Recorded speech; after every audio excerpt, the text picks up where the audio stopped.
Well, good evening and welcome to the Tampa Bay History Center and to, it's hard to believe, our 16th annual Duckwall Lecture. I'm C.J. Roberts, the Frankie Duckwall President and CEO. The Duckwall Lecture and the position of the Center's President and CEO are so named to recognize the wonderful support that the History Center has received from the Frankie Duckwall Foundation over the years. That support was absolutely critical during the early years when we were building the center, and continues to be very important today as we work to fulfill our important mission. Joining us tonight, we have Mr. Sandy Reef, who is a longtime History Center trustee and Duckwall Foundation board member. Thank you, Sandy, for all that you do for the History Center and for our community.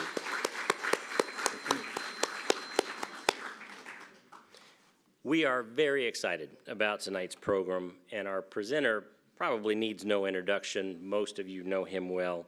Judge E.J. Salcines is a proud son of Spanish immigrants, is a former federal and state prosecutor and appellate court judge. His legal career has spanned more than 50 years. He's also a recognized scholar, author, educator, and esteemed local historian. He holds 2 honorary doctorates, has been recognized with numerous distinguished awards, to include the Florida Bar Foundation's Medal of Honor in 2021. And later this year, this is pretty exciting, the Florida Historical Society will honor him with the Michael Gannon Lifetime Achievement Award.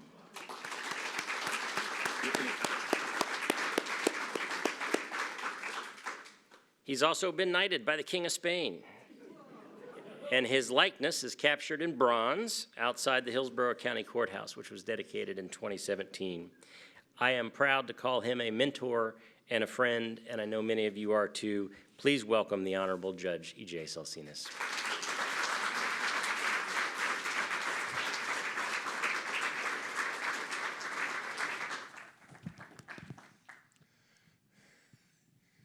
Good evening, ladies and gentlemen. I'm honored to be here, but I'm especially honored to be introduced by my friend, longtime director, soon to leave us.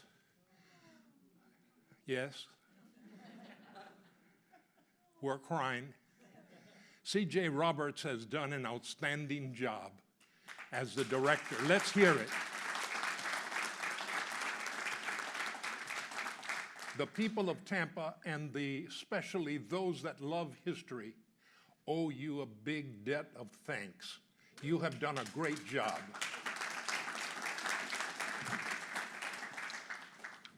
He must have heard what some of the remarks that were going on right outside as people came through this exhibit, this extraordinary exhibit, because we've taken for granted Spaniards have been in Tampa forever. We all know all about the cigar factories. We all know all about the mutual aid societies. We all know how their children and grandchildren and great-grandchildren have been leaders in this community. Even the governor of Florida, the grandson of Spanish immigrants, we know that story. But as people saw this exhibit and they would walk out, they were making comments, gee, I didn't know that. I should have been told that. Why wasn't I told that? This exhibit, called the Invisible Immigrants, has awakened many questions of the past, many past events, things that are in the recesses of people's mind, but we haven't been refreshed. So as the doors opened to this exhibit, we created almost more questions and more answers were sought. So when they first called me, they told me, E.J., we think that it would be appropriate if you would talk about the Spanish presence in Florida, particularly in Tampa. But after hearing what the docents were reporting and what they were hearing out in the lobby, they called me back and said, E.J., Could you expand your presentation and tell us about the Spanish presence in the United States? And so I said, and how many days do I have? After all, I'm only going to cover 500 years. And I want you all to strap up your seat belts, because this is not just going to be a jet ride. This is going to be a supersonic, quick, fast review of these last 500 years. Many of those years have been in a dormant stage. And I think with my presentation, we're going to not only wake up a lot of those questions, we're going to be able to answer the untold stories of the Spaniards in North America. North America, not just limited to the United States. North America, the United States and Canada included. And the Spanish found what they called La Bahía del Espíritu Santo, the Bay of the Holy Spirit, probably better called La Bahía de Ponce de León, because Ponce de León, yes, had come to Florida in 1513 on the Atlantic side. And it was he and his pilot that could see the ship being drawn by a current. And they discovered the Gulf Stream, which became indispensable with those ships navigating back to Europe. And as they came close to the shore, they looked and they thought, oye, eso me parece un cañaveral. That looks like a place where the sugarcane grows. The word canaveral in Spanish means sugar grove. So the oldest landmark in the map of North America, Canada included, is our own Cape Canaveral, thanks to Don Ponce de León, Juan Ponce de León. Yes, our state capital, the county, is named for him, Leon County. So I'm going to take you very, very quickly through pivotal chapters in American history, especially Florida history, as we prepare for the 500th anniversary of the arrival of European civilization right here in Tampa. In 1528, in a few more years, 500 years, that European Spanish civilization first came to North America.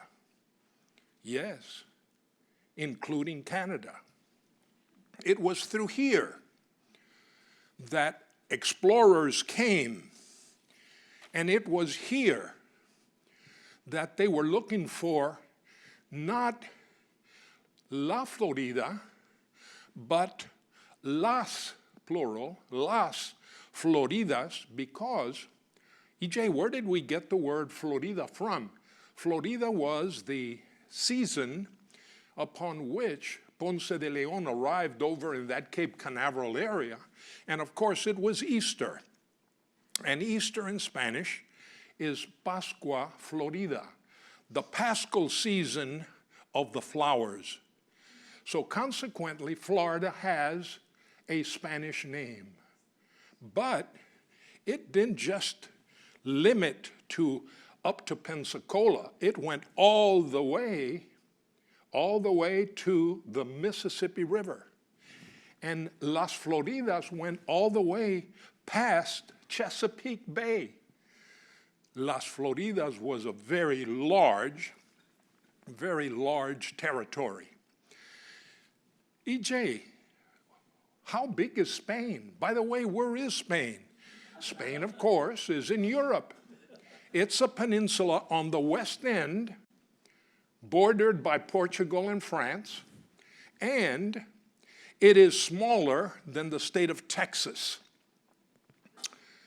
It is about the size of Texas. We know that Texas is larger, but when you look at the square mileage, etc., Spain is about the size of Texas among the 50 states. Spain is almost 19 times smaller than the United States. But on the dawn of the 16th century, remember Ponce de Leon came first to the Atlantic in 1513 and then came to the area of what we now call the Gulf of Mexico. Some are trying to call it the Gulf of America, but we know as the Gulf of Mexico. But here is where Ponce de Leon came in 1521. Like the Roman Empire of centuries before, Spain introduced European civilization to the New World, the huge continent that we now call Las Americas, the Americas, North, Central, South. And among the many things that these European explorers brought to this great land that we now call the United States was Christianity. I could spend all night telling you all the major things that happened in Christianity. I'm not going to do that.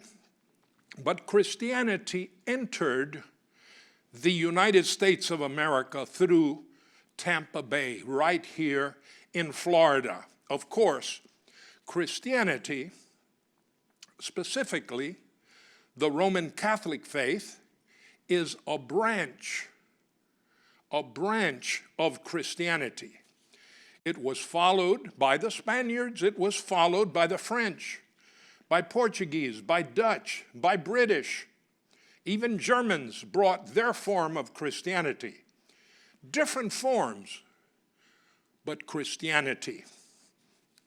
So Protestantism came to the United States starting with the English arrival, which started in Jamestown, followed by Plymouth Rock, so 1608 and then 1621, but compared to the 1521 that Ponce de Leon came here to this area of Florida, and 1528 that we're about to celebrate the 500th anniversary of 400 explorers bringing not only a language, but farming tools, and more important, the horses, the cows, pigs, chickens. What? You mean to tell me the Indians didn't have chickens? No, those were European animals. You mean to tell me the Indians didn't have the horses? I saw a lot of cowboy movies. Yes, but those horses were introduced to North America by the Spaniards that came in from Florida, that came in through Texas and New Mexico and Arizona and California. So the horse is an indispensable European animal. The cows, pigs. You mean to tell me, E.J., that all the wild boars that we have around Florida and Georgia, those came from Spain? Yes. Those were the piglets that the Spanish explorers would carry in their satchel. And as the Indians were attacking, they'd hit the ground, and those little piglets would escape, and before you knew it, you had families all over of pigs. And they fed a lot of Indians. They fed a lot of people. They brought European farming equipment. They brought literature. They brought European music and instruments, European architecture, European engineering. And then a most important thing occurred. Through the different explorations in 1528, 400 came through Tampa in the Narvaez expedition. And then in 1539 came the De Soto expedition with 600 more. And they explored all of the South, going into Georgia, Carolinas, Tennessee, Arkansas, Kansas. They crossed the Mississippi. In fact, De Soto was buried in the Mississippi. So, way before our English forefathers arrived in Jamestown or in Plymouth Rock, Spaniards had already arrived and had gone to St. Augustine, Florida in 1565. The oldest European settlement, permanent settlement in the entire United States, right here in Florida. They also brought religious people with them. And those religious people, in fact, 12 Franciscans and 4 Jesuit priests, came with Pedro Menéndez de Avilés, who founded St. Augustine. And before you knew it, missions started. Many missions, as you will soon see. To speak of an army of missionaries that were brought by the Spanish is not an exaggeration. Between the end of the 15th century until 1822, when Spain left what is now known as Florida, Spain had sent 16,000 missionaries to the Americas, members of different religious orders, plus diocesan priests and religious. The Spanish missions of Florida, by the way, were more successful than the Spanish missions of California. But the Spanish missions disappeared. They're no longer here. If we travel to California, we can visit 20 different missions that Junípero Serra, the priest, when setting up one day's walk to another. But those buildings, those beautiful historic churches are still there. The Florida missions were all burned to the ground because we had invaders, ruffians, as they have been called, that came down from South Carolina and Georgia and burned down those Catholic missions. And as a result, we don't have missions to show off like California. But we can never forget that St. Augustine is the oldest continuously inhabited city in the continental United States and Canada. La Florida was now on the maps of Florida. La Florida was now in the maps of Spain. La Florida was now appearing in international maps. So Tampa can enjoy a great history. For instance, Christianity arrived and started here. The first horses, the first cows, the first pigs, chicken, goats, mules, oxen, other European animals. The first farming tools were used here. The food exchange.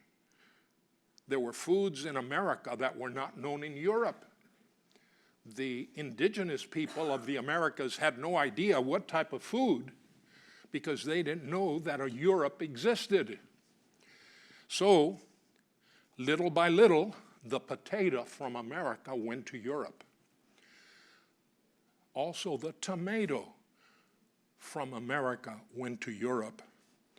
Chocolate from America went to Europe. Other products. The great food exchange started, and Europe was introduced to American foods, and America was introduced to European foods. The first books and dictionaries were introduced in our nation as early as 1569. The first book about our country was published in 1542. That's 66 years before Jamestown. The first Christian Christmas ever celebrated in this North American area, including Canada, Christmas was celebrated by DeSoto in 1539, right here in Florida, in what we now call the Tallahassee area. In 1565, the first Thanksgiving that was documented with the local Indians and the Spaniards, headed up by Pedro Menéndez de Avilés, took place in St. Augustine. The people in Massachusetts, when a speech was given by the eminent Florida historian Michael Gannon about the first Thanksgiving here in Florida, the people in Massachusetts rebelled. What do you mean? You're going to take Thanksgiving from us? Quickly, Professor Gannon said, by the time that our English forefathers arrived in Plymouth Rock to celebrate their Thanksgiving, we in St. Augustine were already in urban renewal. Unfortunately, he became persona non grata in Massachusetts. Martyrs for Christianity. The first martyr for Christianity occurred in the state of Kansas in 1542 with Juan Padilla. But just a few years after, right here in Tampa in 1549, Louis Cancer was murdered and martyred for Christianity right here. The first European male born in St. Augustine in 1566 was Martín de Argüelles. That was 21 years before Virginia Dare was born in the English colony of Roanoke. And then we have Vicenta Solano and Maria Vicente, who were married here in St. Augustine on July the 4th, 1594. The first parish mass was celebrated there in the church called Nombre de Dios, the name of God, in St. Augustine, Florida, on the 8th of September, 1565. The oldest church in the United States is the Church of San Francisco of St. Augustine, Florida. And the oldest public square in the United States is La Plaza de la Constitución, the Constitution Plaza right in the middle of downtown St. Augustine. The first legal process, judicial order in St. Augustine, Florida, was from August 31 to September 23rd, 1602. For lawyers and judges, that was a significant event. The first legal process in what is now the United States and Canada. Then I could continue with other firsts, but Florida is too big with too great a history, and we must move on. Keep in mind that while the Spaniards were exploring through Florida into North Florida, Georgia, South Carolina, Tennessee, Alabama, crossing the Mississippi, going up into Arkansas and Kansas, other explorations were going on in other parts of the world. In fact, while our people from Florida were going up in the southeast, another Spaniard by the name of Garcia Lopez de Cárdenas was the first European to see the Grand Canyon in Colorado. That was in September of 1540. That's 68 years before Jamestown and 80 years before Plymouth Rock. And remember, while these Spaniards are exploring North America, other explorers are exploring other parts of the world. You may be surprised to learn that a Spaniard that was originally part of the Magellan expedition had finally reached Spain in 1522, having circumnavigated the globe. They started off with a large number of boats, but through attacks, through storms, through hurricanes, through going into unknown and uncharted waters, finally, Juan Sebastián de Elcano, with his few men remaining, arrived in Spain, proving to the world that the world, in fact, was round. That was many, many decades before Francis Drake did such a thing. And let us remember that shortly after they established St. Augustine here in Florida, another group of Spaniards were sent by Pedro Menéndez de Avilés into what we now call South Carolina. And where the Marine base of Parris Island is located, the Spaniards were already there in 1567, called Santa Elena. So one leads to another. We look that not only did they circumnavigate the earth, confirming that the earth was round, but at the same time consider that another Spanish explorer in 1542, even before St. Augustine was founded, was already exploring what we now call the Thousand Islands of the Philippines. And it wasn't long after that that Jesuit priests went into what we now call Japan. That was in 1549. We refer to St. Francis Xavier, in Spanish, Francisco Javier, a Spaniard that made history as a Jesuit going into the far lands of the Orient in Japan. So they circumnavigated the earth, and at the same time, Spaniards are now going up and down what we now call the California coast and the Oregon coast. The flag of Florida has flown over the United States for 289 years, to be exact, compared to the flag of England that flew over the U.S. for 175 years.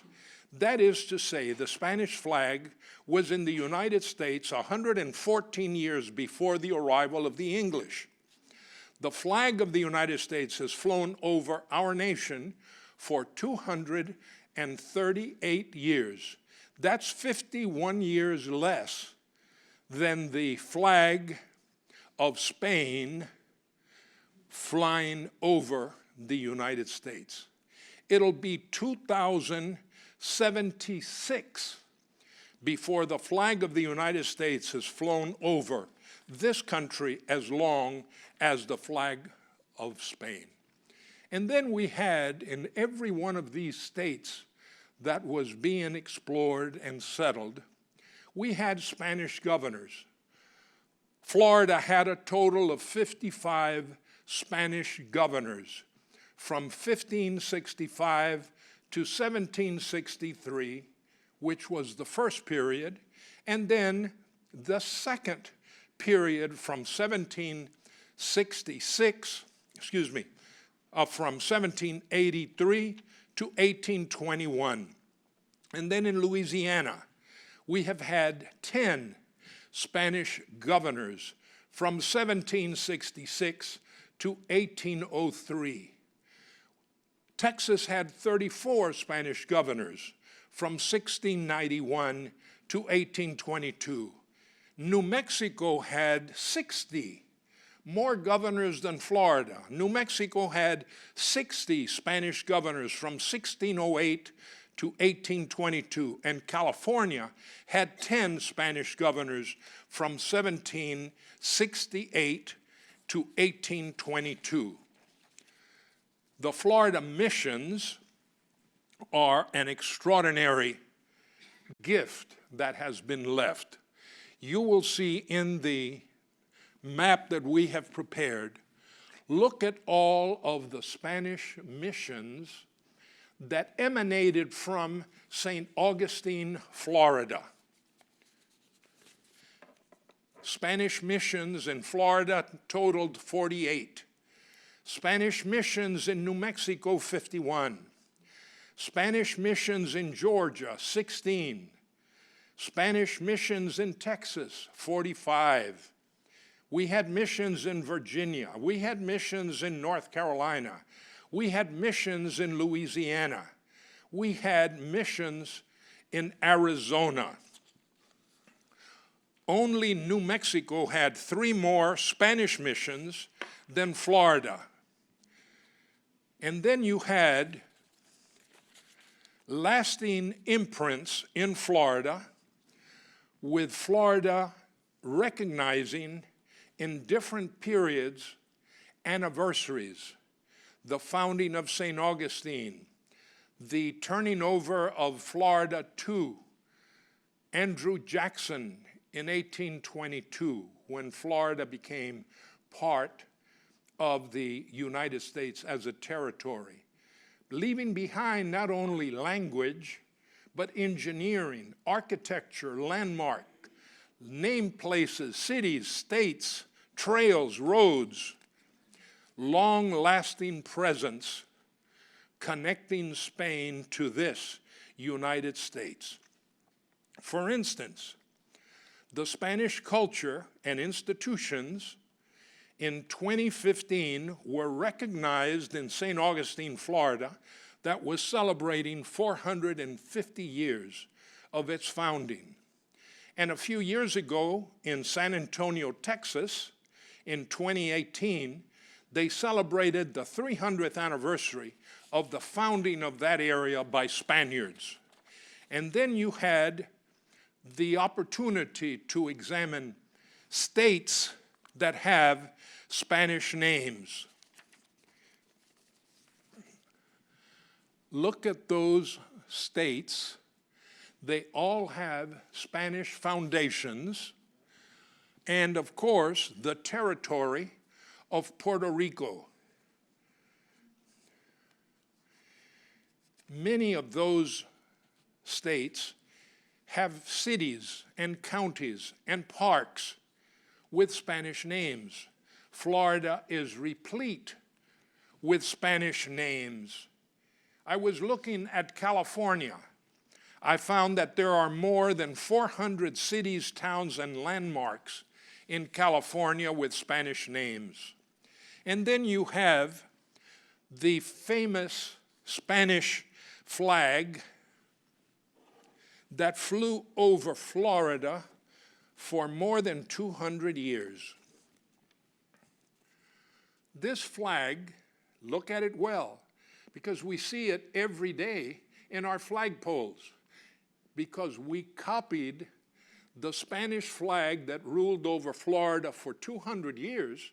We copied it as the Florida flag, but we put the seal of Florida in the center. If you travel to Alabama, you'll find the same flag without the seal, Also, recognizing the Spanish presence in Alabama. When you look at your states one by one, you can find traces of Spanish presence.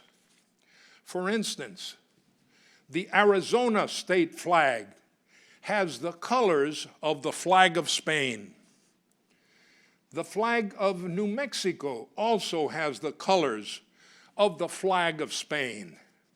The flag of Arkansas and its state seal has 3 stars. One of them is for Spain, directly under the name Arkansas.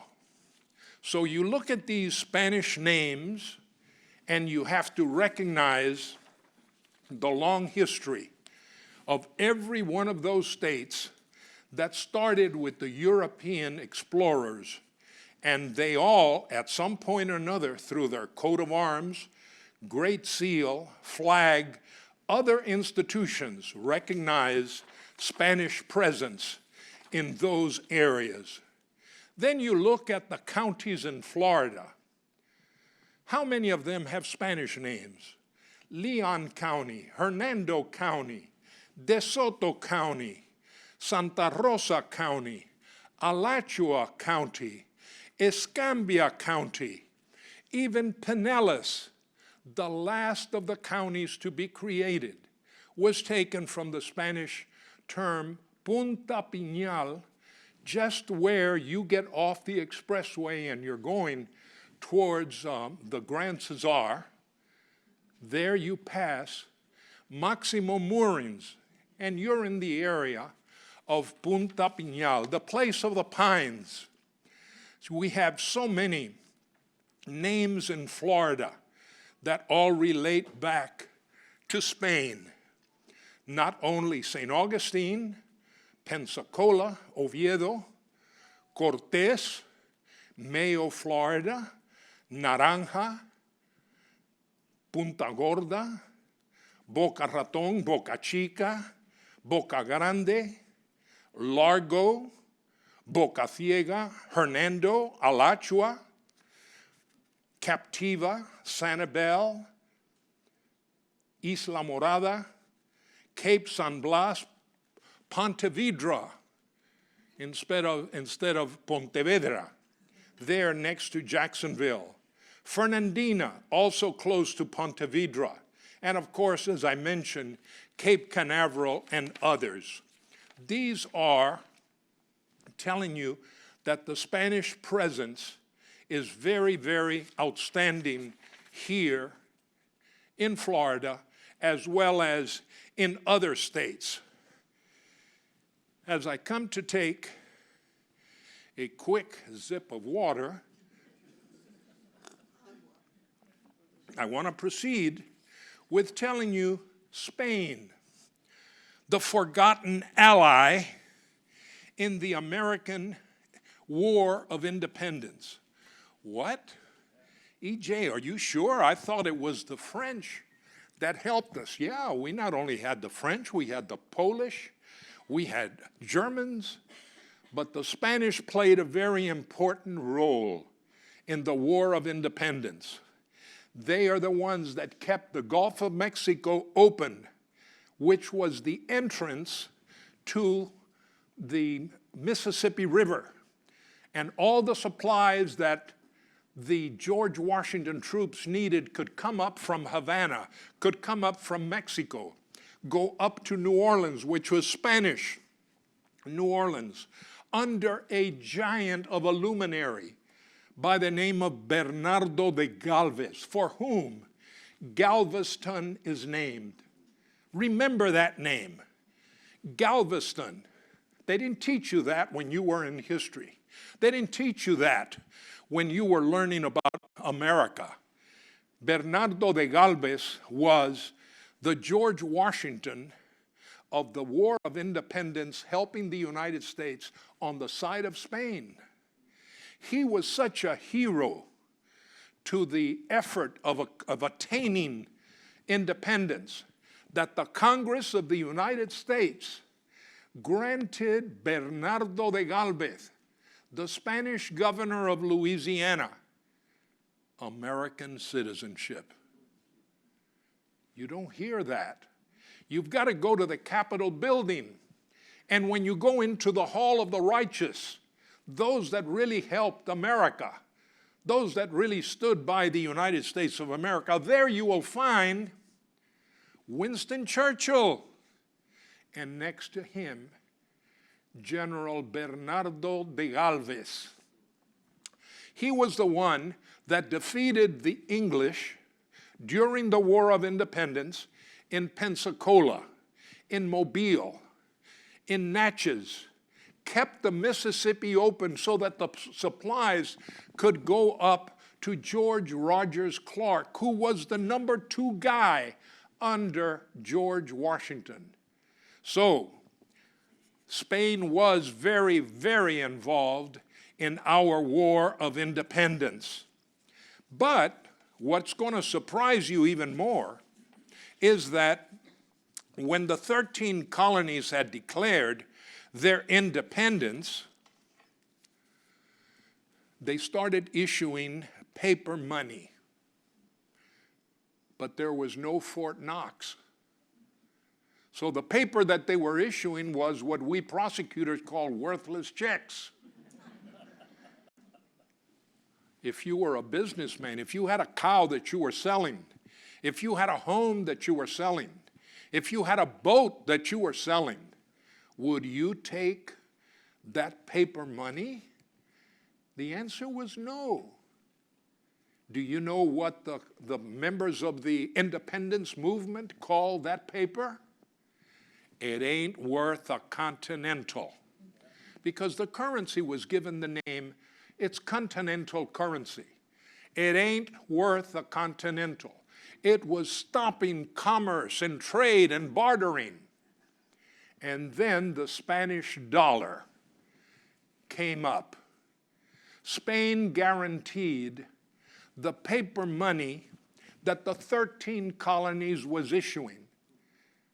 What name did they give? They adopted the most common currency that was being used in the 13 colonies. What was that, E.J.? The Spanish dólar with one L, not two L's.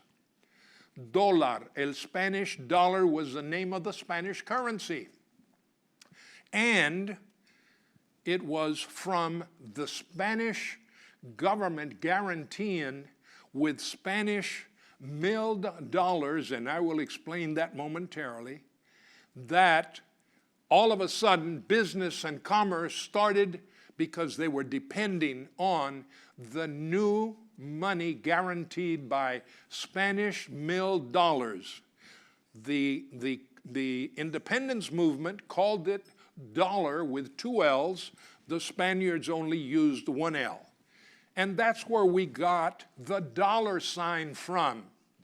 Spanish gold bars. Yes, I'm sure you'd never heard that before. They didn't teach us that in school. But that is the origin of the Spanish dollar sign, the name of our currency. And why do we count our money in the United States in the decimal system instead of the English system of 12? And that was because Thomas Jefferson, in the hall of the Continental Congress, got up and said, Spain is guaranteeing our money. We need to count our currency in the same manner that Spain counts its money. So the Continental Congress adopted the decimal system into the method of counting our currency. And then, as you will see there, you will see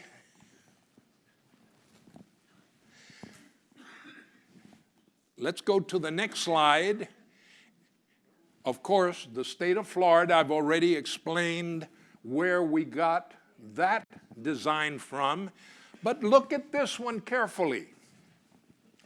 Look at the Spanish dollars called the pillar dollars. Why?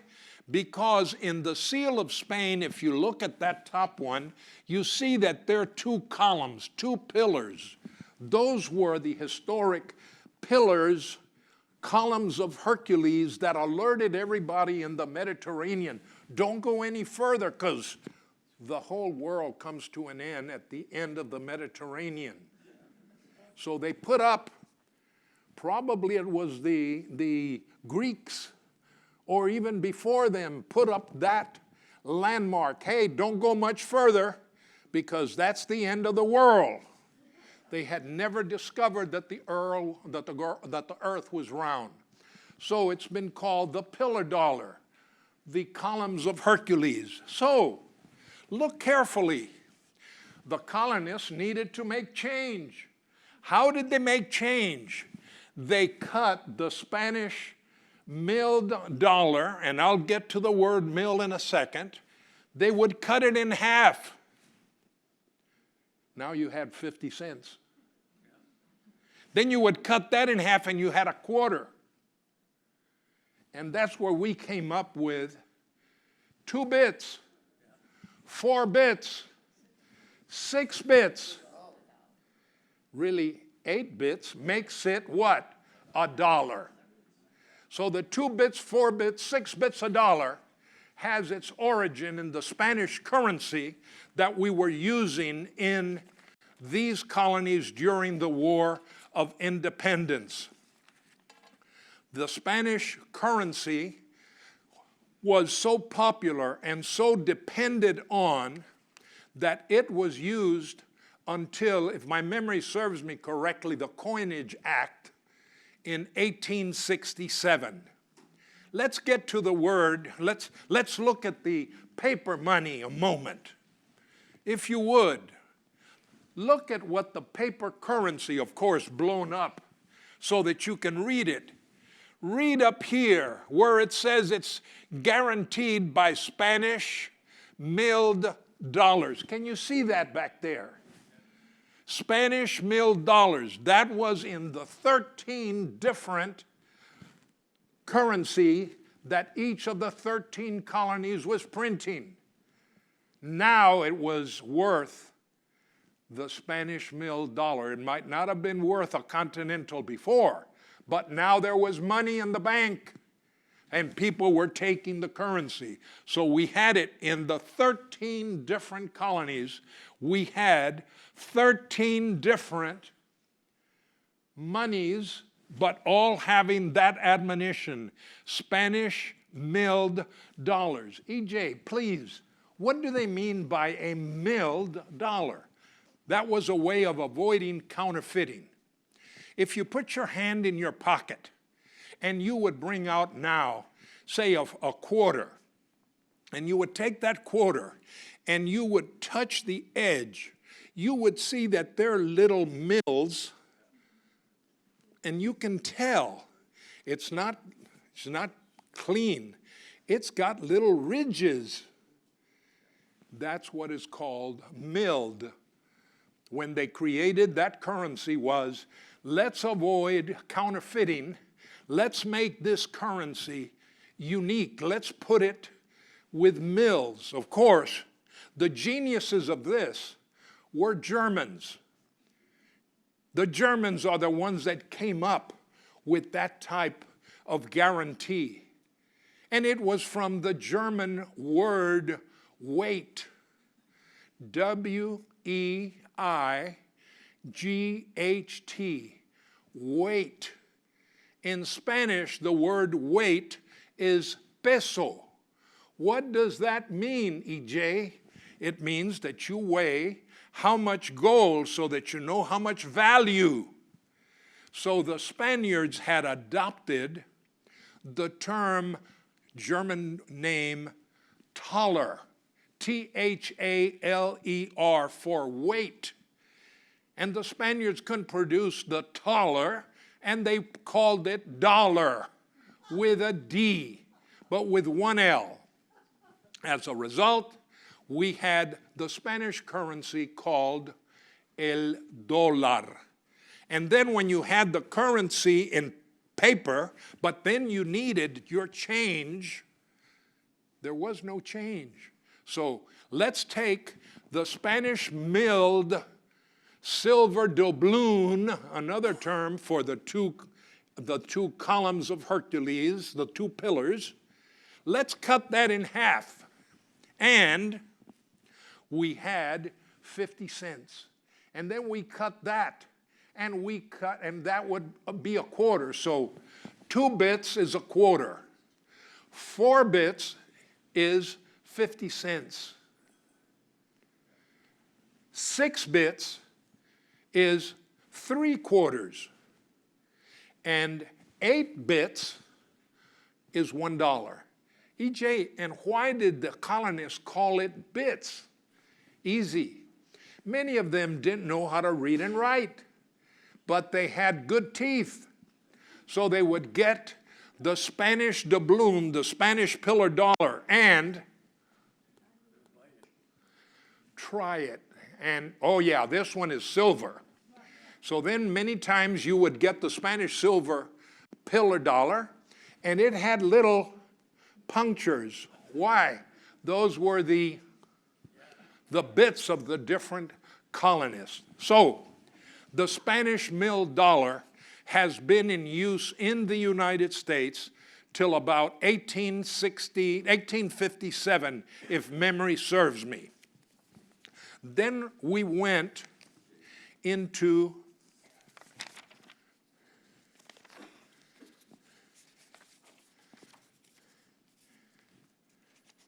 I remember going to the football games, and we would always be cheering for our favorite team with 2 bits, 4 bits, 6 bits.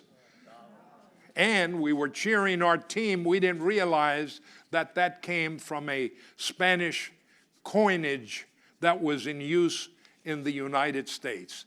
Then we have the languages that quickly spread throughout our nation. Of course, Spanish was a very important language, particularly you saw the states that have Spanish names. But then we had French, we had English, we had German, we had Dutch. Many of you have forgotten that New York City, before it became English, it had been New Amsterdam. They were Dutch people from the Netherlands. And some of you have forgotten that while they were arguing about declaring its independence, they had to decide what language are we going to use here in the Continental Congress. They took a vote. English won by 1 vote to German because the German language was so important in the area of Pennsylvania. Many of them are referred to as Pennsylvania Dutch. It isn't Dutch. It's the mispronunciation. The true pronunciation is Pennsylvania Deutsch for German. So we had many different European nations coming into what has become the United States. But way before Harvard is in the news today because they're talking about canceling their tax status and their federal funds. But before Harvard, the Spanish had already created 10 colleges and universities, all in Central and South America. Harvard did not come along until 1636. By that time, if my count is correct, there were already 10 Spanish language universities, mostly under priests who were the instructors in those Catholic universities. Language has continued to be a very important aspect of Spanish presence. Today, more than 60 million persons in the United States speak Spanish. The United States has the second highest number of Spanish speakers in the world, except, of course, for Mexico. The Spanish language today is the most studied foreign language in our country. Last year, more than 30,000 American students studied abroad in Spain. Today, the Spanish language is recognized as the most frequently found language other than English. At least 25% of Florida's population speak Spanish. Many words in our current English language have Spanish origin.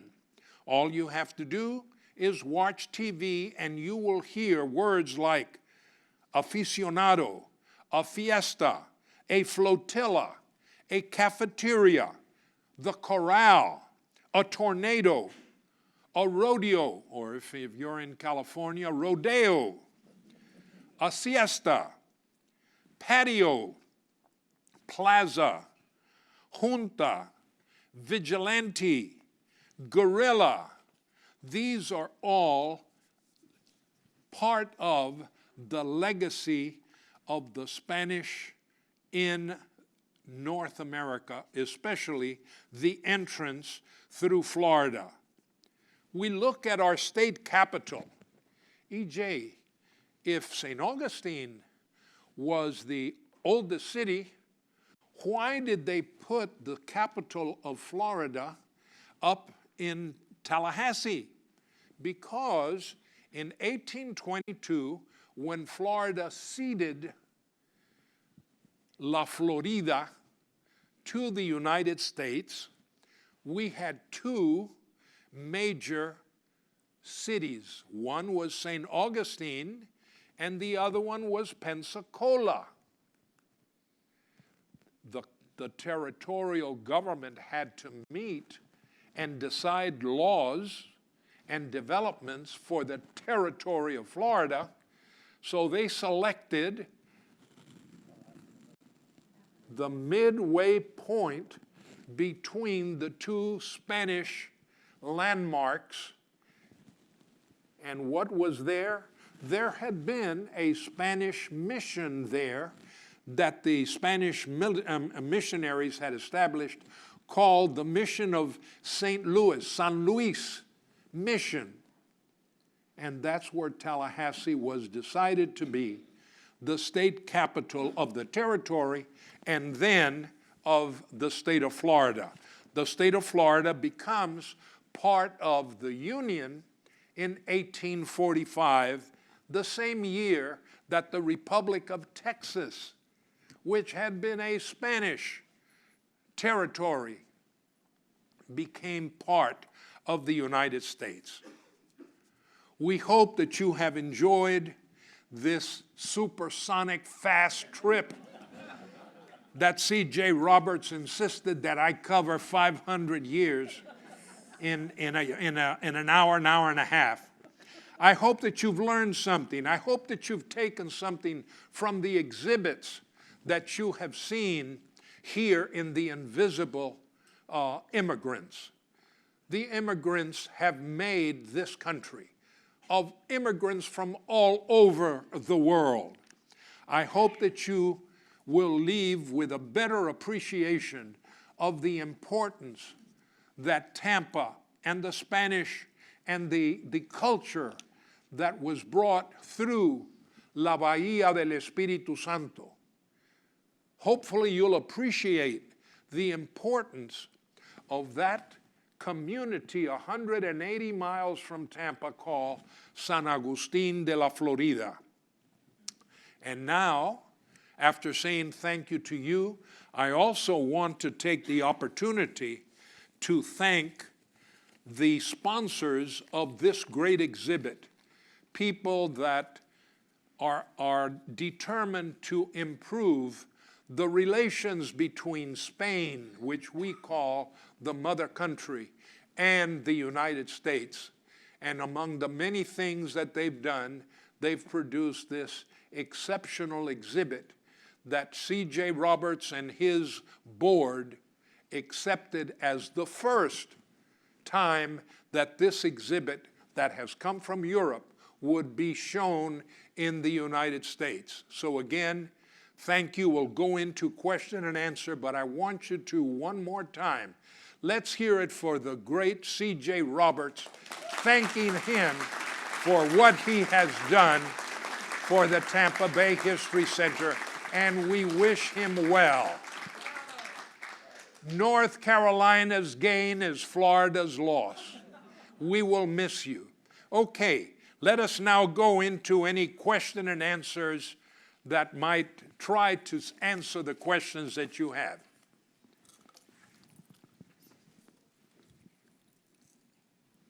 Can you tell us some more about the destruction of the missions in Florida? Absolutely. It was a debate in my mind whether to expand on the Christianity, but the work of the missionaries that came to Florida, the many, many missionaries that became victims of the indigenous people who had no idea what the crucifix was about.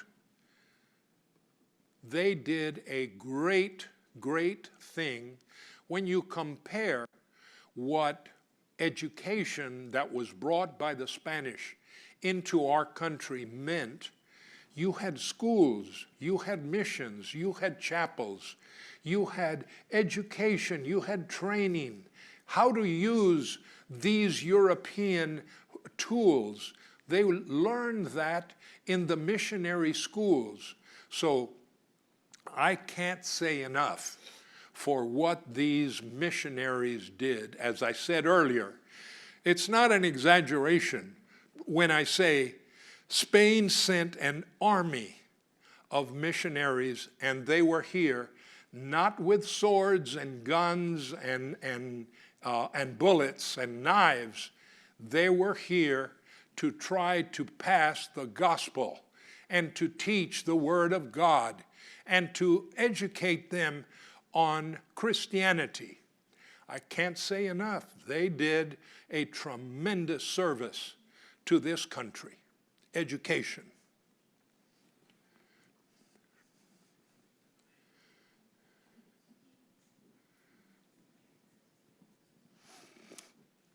Sir, thank you very much for that. Your lecture is extremely, extremely enlightening. What I wanted to ask you is Galveston, Texas. You know, as an African American, Galveston, Texas, you know, being the basically the foundation, the starting point of Juneteenth has a lot of meaning to me. And at some point during the lecture, you said to remember the name Galveston, Bernardo de Galvez. Bernardo de Galvez. His last name was Galvez. A great friend of the 13 colonies. And why did you say to remember that name during the lecture? Because I'm 86 years old. And I was always interested in American history. And I listened and I made good grades in American history. In elementary school, in junior high school. I remember Mr. Hires at Wilson Junior High, great history teacher. Then in military school, Colonel Curtis, another great historian. And then in college, when Professor Morris, but do you know, not one single one of them ever told me that the Spanish had helped this nation in acquiring its independence. And then the more that I looked into it, it existed. The documents were there. But for some reason, the American historian had ignored or forgotten or not interested. And all of a sudden, I started, tell me more about this Bernardo de Galvez. What did he do? How did he do that? How did he engage the English? Pensacola was a strong fortress, and yet he defeated the English. By defeating the English in Pensacola, he opened up the Gulf of Mexico for more supplies to come up and keeping English supplies from getting to Cornwallis and the English troops. So the more I studied about Bernardo de Galvez, the more intrigued I got. And then one day, there is a reference to Congress. And I go into the congressional record, and I find that among the very, very, very few people that have ever been blessed with honorary American citizenship is none other than Bernardo de Galvez. When you go to Washington, D.C., you go to the U.S. State Department, and across from the State Department, there is a huge monument, an equestrian monument. Is that George Washington up there? Could it be Thomas Jefferson? Oh, no, it's got to be Patrick Henry. Oh, no, no. No, he's not bald, so it's not Benjamin Franklin.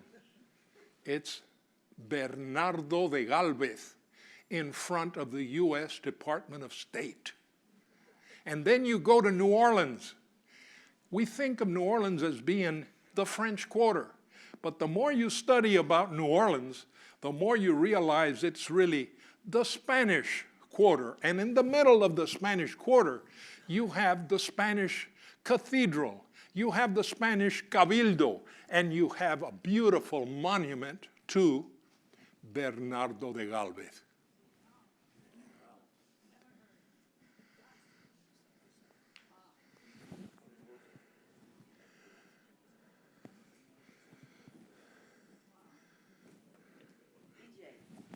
Yeah. As an educator, and your thoughts on why this lecture, this kind of information wasn't included in American history books?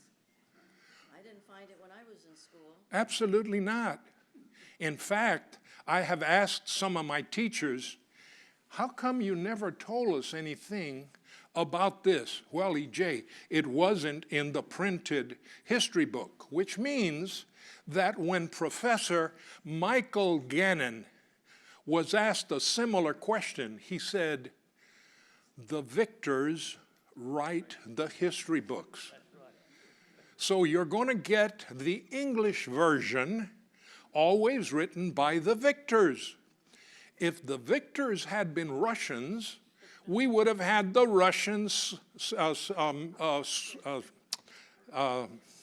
spin on it. So the documents are there, and there's no question. For instance, you walk into Congress and you start looking around, the few pictures of the few people that have been anointed with American citizenship as honorary citizens. Yeah, Mother Teresa is there. But there is Winston Churchill. When I was growing up, when you talked about Winston Churchill in the Salcines home, you stood at attention. When you talked about Franklin Delano Roosevelt, you stood at attention. When you talked about Douglas MacArthur, you better know how to salute. These were our heroes. When I was growing up, I sure would have liked to have known about Bernardo de Galvez. Yes, sir.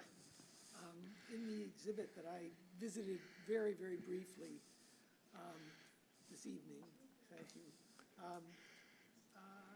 it was very interesting to see the support for the Republican side of the Spanish Civil War. Absolutely, big time. Overwhelming support. Overwhelming, no question. Tampa was the heartbeat of La República Española during the Franco takeover of Spain. Go ahead, sir. So I'm wondering about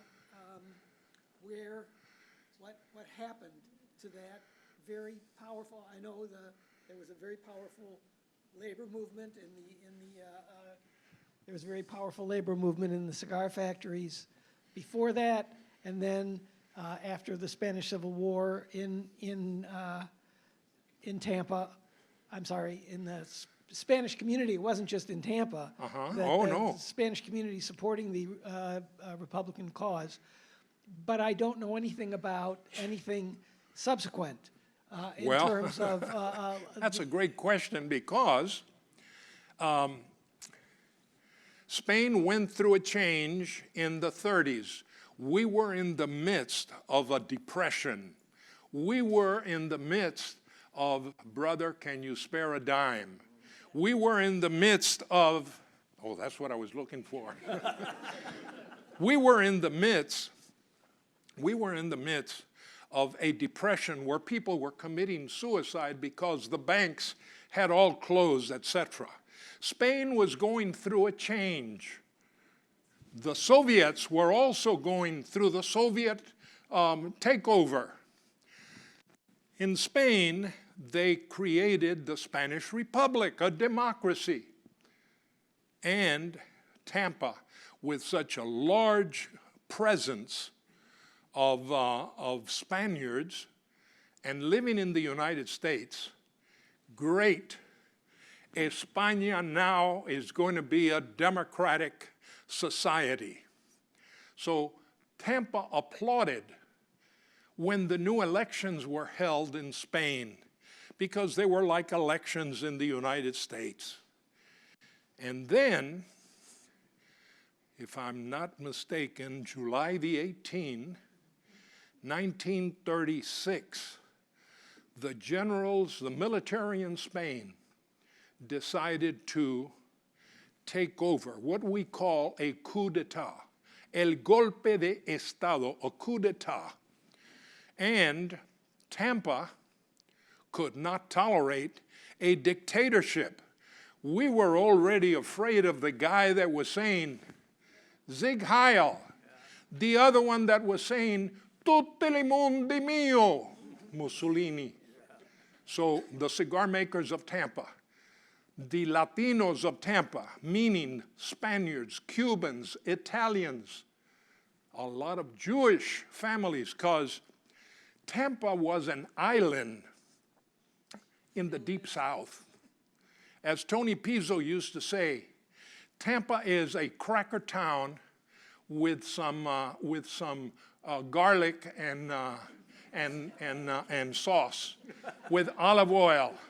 Okay, so it has a Latin flavor. So in Tampa, all of these groups came together, and they were against a military takeover. Not only did Tampa become a very important center for La República Española, they raised so much money here that they were able to buy 2 ambulances. There were 4 ambulances that went to Spain from the United States. 2 of them came from Tampa, from the tabaqueros that gave money for La República, and constantly sending telegrams to Franklin Delano Roosevelt. Hey, sell military supplies to the Spanish constitutional government. Yeah. Nada. We were in the midst of a depression. Could we have helped? I think we probably could, but we didn't. And Franco wins in 1939. 1939, started in July 18 of 36. In 39, Francisco Franco with the Falange, a fascist dictatorship, takes over in Spain. Tampa had become such a anti-Franco center that Franco canceled the Spanish consulate in Tampa. And Tampa was a persona non grata, okay? But Franco was trying to survive with Mussolini and with Hitler. We didn't like that. Our boys and girls were serving. A Second World War had started. Everybody in Tampa and everybody in the United States was pulling together for the war effort. So then, we won. The Nazis, the fascists lost. So then we punished Spain. And we had very little, if anything, to do with Spain. E.J., but didn't they have the Marshall Plan? Oh, yeah. But Spain had not been part of the Second World War. They had been a neutral country. They had been destroyed during the Spanish Civil War. So there was no Marshall Plan for Spain. There was hunger in Spain. And then Russia, the Soviet Union, became our enemy. Now they were announcing they had discovered the hydrogen bomb. And we're saying, you know, from MacDill, we can fly our planes with bombs, but once they cross the Atlantic, they've got to land. They need refueling. Where could we find a place that could refuel our planes? Bingo, call Francisco Franco. Tell him that Dwight David Eisenhower wants to talk to him. And before you know it, not only did Spain welcome the United States opened a humongous base in Madrid, another humongous base in Sevilla, Morón, a huge naval base in Rota on the Mediterranean. Now our planes could leave, land, refuel, and drop the bombs on Stalin and on Moscow if necessary. Fortunately, that didn't happen. But it was the resurrection of Spain. And then all of a sudden, I had just graduated from law school, 1963.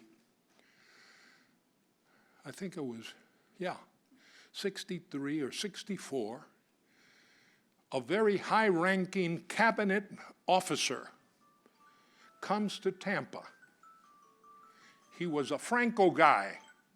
The Tampa Spaniards were not too happy to go applaud or to listen to him, but he was opening a door that had been closed since 1939.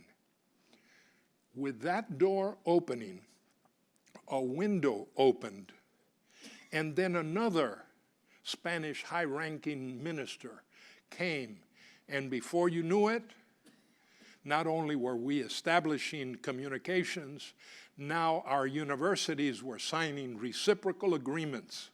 You send me your professors, we'll send you ours. Will you take our students? We'll send you ours. We're going to have a Fulbright scholar.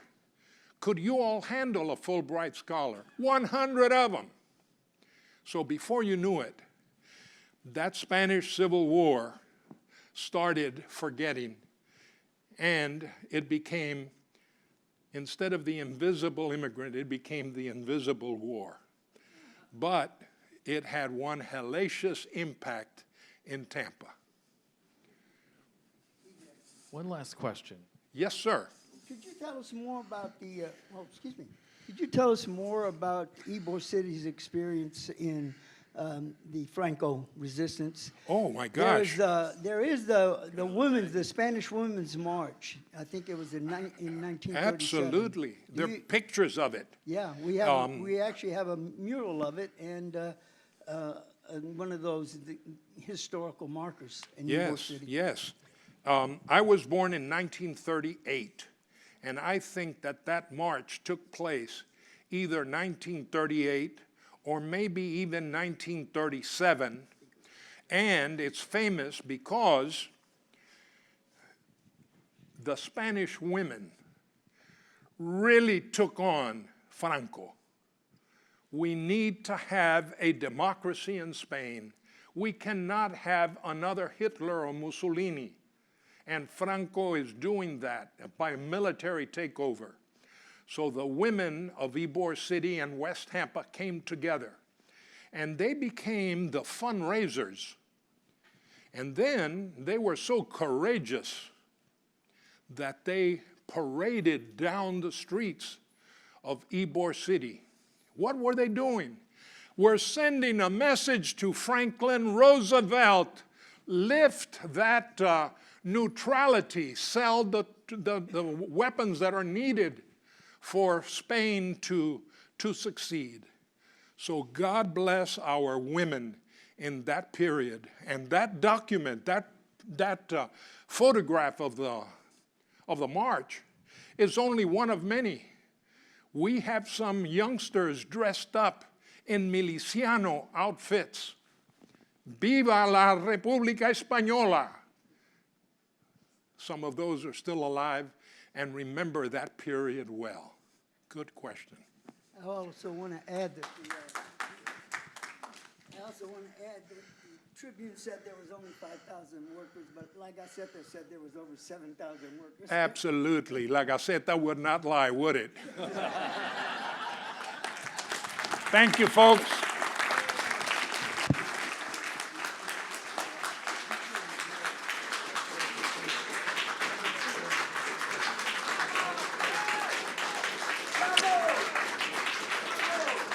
Thank you.